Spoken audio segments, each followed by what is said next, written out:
SLBC tunnel వద్ద సహాయక చర్యలు ముమ్మరంగా సాగుతున్నాయి. తాజా పరిస్థితిని మా ప్రతినిధి స్వామి కిరణ్ ప్రత్యక్ష ప్రసారం ద్వారా అందిస్తారు.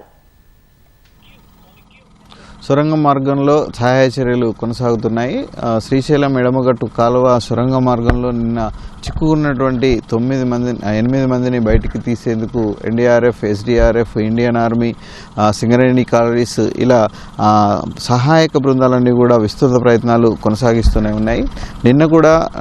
నిన్న రాత్రి వెళ్ళినటువంటి ఎన్డీఆర్ఎఫ్ బృందాలు కొంత మెరుగైనటువంటి ఫలితాలు సాధించినట్టుగా మనకు సమాచారం అందుతోంది. నిన్న అత్యాధునిక పరికరాలతో వాళ్ళంతా కూడా ఎన్డీఆర్ఎఫ్ బృందాలంతా కూడా లోపలికి వెళ్ళడం జరిగింది. ముఖ్యంగా ఈ ఎండో మోడ్ కెమెరా అంటే బురదలో కూడా లోపలి దృశ్యాలను పసిగేటువంటి కెమెరాలను రెండింటిని నిన్న లోపలికి పంపించడం జరిగింది. 14 కిలోమీటర్ల సొరంగ మార్గంలో 14 కిలోమీటర్ల వద్ద ప్రస్తుతం అక్కడ ప్రమాదం జరిగింది. కానీ అక్కడికి చేరుకోవడానికి సుమారు 200 మీటర్ల మేర బురద పూర్తిగా పేర్కొని ఉంది. అది దాటిన తర్వాత సుమారు ఒక 50 మీటర్ల గ్యాప్లో అక్కడ చిక్కుకొని ఉంటారని చెప్పేసి అంతా భావిస్తున్నారు. అయితే అక్కడికి చేరుకోవడానికి ఎన్డీఆర్ఎఫ్ బృందాలు తీవ్రంగా శ్రమిస్తున్నాయి. నిన్న వెళ్ళినటువంటి బృందాలు అక్కడికి బురదను దాటుకొని అక్కడికి దాదాపుగా చేరుకున్నాయి. అయితే ఆ 50 మీటర్ల ప్రాంతంలో ఎక్కడెక్కడ వాళ్ళు చిక్కుకున్నారు అనే విషయాన్ని కనిపెట్టడానికి అత్యాధునిక యంత్రాలను అక్కడ వినియోగించడం జరుగుతుంది. నిన్న 2 కెమెరాలను పంపించడం జరిగింది. వాటి కేబుల్ల ద్వారా కెమెరాలను లోపలికి పంపించి ఎక్కడైనా వాళ్ళు ఉన్నారా అని గుర్తించడానికి కూడా వాళ్ళు ప్రయత్నం చేసినట్టుగా మనకు తెలుస్తుంది. అయితే ఒక అంటే అక్కడ చిక్కుకున్నటువంటి అధికారికి ఫోన్ చేస్తే ఆ మొబైల్ కూడా రింగ్ అయిందని చెప్పేసి నిన్న ప్రభుత్వం విడుదల చేసినటువంటి ఒక ప్రకటనలో వాళ్ళు కూడా చెప్పడం జరిగింది. మొత్తానికైతే ఈ గాలింపు చర్యలు అయితే విస్తృతంగా కొనసాగుతున్నాయి.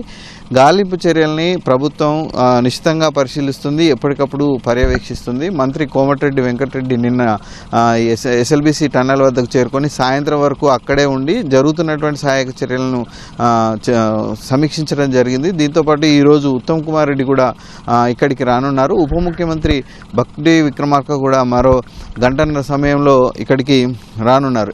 అంటే ప్రభుత్వం స్వయంగా పర్యవేక్షించాల్సినటువంటి పరిస్థితి ఎందుకు ఏర్పడుతుందంటే 14 కిలోమీటర్ల సొరంగ మార్గంలో సహాయక చర్యలు చేపట్టడానికి అంటే కఠినమైనటువంటి సవాళ్లను వాళ్ళు ఎదుర్కోవాల్సి వస్తుంది. ఎప్పటికప్పుడు కొత్త సాంకేతికతను తీసుకురావాల్సి వస్తుంది. దీనికి నిపుణుల సహాయం ఎక్కువగా తీసుకోవాల్సి వస్తుంది. ఇప్పటికే ఈ సొరంగ మార్గం తవ్వకాల్లో అనుభవం ఉన్నటువంటి సంస్థలను ఎక్కువ మందిని ఇక్కడికి తీసుకొచ్చారు. నవయుగ, జేపీ, అలాగే ఉత్తరాఖండ్లో సొరంగ మార్గాలని త్రవ్వినటువంటి వాళ్ళు, వివిధ రాష్ట్రాల నుంచి చెన్నై, జార్ఖండ్, ఇతర రాష్ట్రాల నుంచి కూడా ఇందులో నిపుణులైనటువంటి ఇంజనీర్లను, కార్మికులను ఇక్కడికి రప్పించి అక్కడ ఏం చేస్తే వాళ్ళను గుర్తించవచ్చు, ఏం చేస్తే అక్కడి నుంచి మనం చిక్కుకున్న వారి జాడను గుర్తించవచ్చు అని చెప్పేసి తీవ్రంగా ప్రయత్నం చేస్తున్నారు. కానీ ఓవరాల్గా చూస్తేనైతే ప్రధానమైనటువంటి అడ్డంకులు అక్కడ నిరంతరంగా ప్రవహిస్తున్నటువంటి నీరు, డీవాటరింగ్ అనేది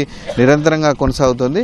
10,000 లీటర్ల నీటిని ఒక నిమిషంలో ఎత్తిపోయేసేటువంటి వ్యవస్థ ప్రస్తుతం అక్కడ ఉంది. కానీ అది సరిపోవటం లేదని చెప్పేసి అంతకంటే పెద్ద మొత్తంలో నీటిని తోడివేసేటువంటి ప్రయత్నం చేస్తున్నారు. దీంతోపాటు నీటికి అడ్డుగా బురద ఉంది. సో ఈ బురదను కూడా ఎప్పటికప్పుడు తోడేస్తే తప్ప అక్కడ అంటే ముందుకు వెళ్ళలేనటువంటి పరిస్థితి ఉంది. కాబట్టి బురదను కూడా తోడేటువంటి యంత్రాలను కూడా తెప్పించినట్టుగా మనకు తెలుస్తోంది. బురదను కూడా తోడివేయడం ద్వారా ఆ లక్షిత ప్రాంతానికి వాళ్ళు చేరుకోవాలని చెప్పేసి భావిస్తున్నట్టుగా మనకు తెలుస్తోంది. ఎన్డీఆర్ఎఫ్ బృందాల గాలింపు అనేది ఇంకా కొనసాగుతోంది.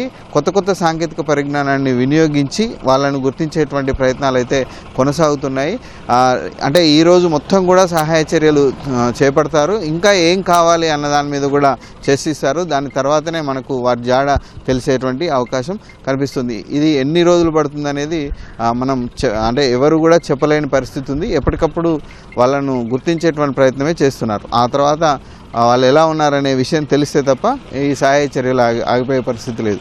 ఇది ఎస్ఎల్బీసీ సొరంగ మార్గం వద్ద ప్రస్తుతం ఉన్నటువంటి పరిస్థితి. Vote studio.